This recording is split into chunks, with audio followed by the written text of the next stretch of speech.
The Asian Financial Forum 2017 took a close look at contemporary issues and featured a keynote luncheon with Dr Raghuram Rajan, former Governor of the Reserve Bank of India and Distinguished Service Professor of Finance at the University of Chicago Booth School of Business, who analysed global markets informing policies and spoke more broadly after the event.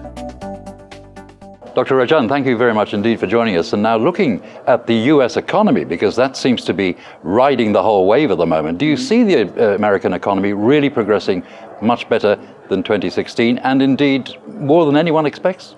I think every year for the last few years, the first quarter has been weak. But this time we have a recovery which was in place even before the elections.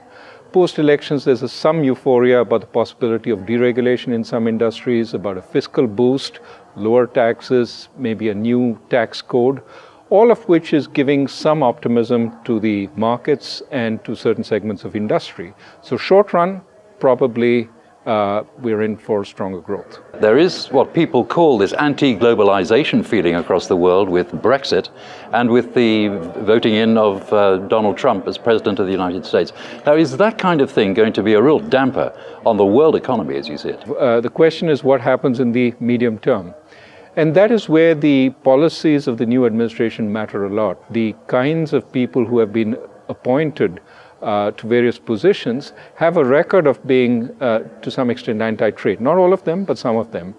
And the worry is that having put these people in these positions and having promised a lot to the electorate, we will get a lot of rhetoric about, protection.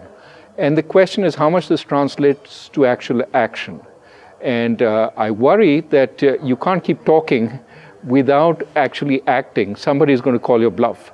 And when you act, there's going to be a reaction from the rest of the world. This is why one has to be fairly cautious about the medium term. And what are you talking about Asia in particular? Because Asia relies on global trade to a very large extent.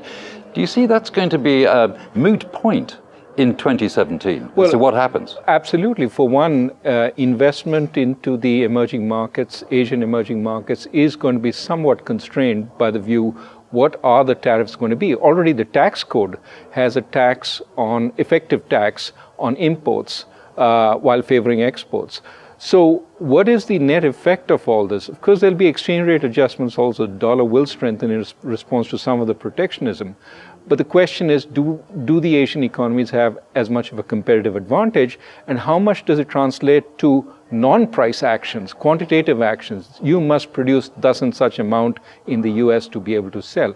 Now, these things are all up in the air. Now, some people are saying that multilateralism is in retreat, basically. Now, does something like the Chinese Belt and Road Initiative, is that counter to that? I do think that the reaction from the emerging markets to an industrial country inward-looking focus has to be do more of it ourselves. If that kind of feeling emerges, hopefully we won't get the closing down that a number of people in the UK and the US seem to propose. And I think the Belt and Road Initiative is an important factor here because it's trying to link a lot of Asia together. And I think what is important as we go forward is truly build a multilateral understanding of these issues within Asia. So the more it is seen as a collective effort, with collective financing, collective investment, I think it will help the entire initiative. Given the prospects that there are for the Belt and Road Initiative, where do you think Hong Kong stands? Well, you're on the edge of what is soon to be the largest, if not already the largest economy in the world. And clearly with the initiative coming from China for the Belt and Road project, presumably a fair amount of the design, financing, construction management, project management, will be something that Hong Kong can participate in. So Hong Kong really can be the super connector for the Belt and Road? It can, and I think that as an open city which has a large expatriate population and which has laws which are trusted, I think broadly outside, I think, and a justice system.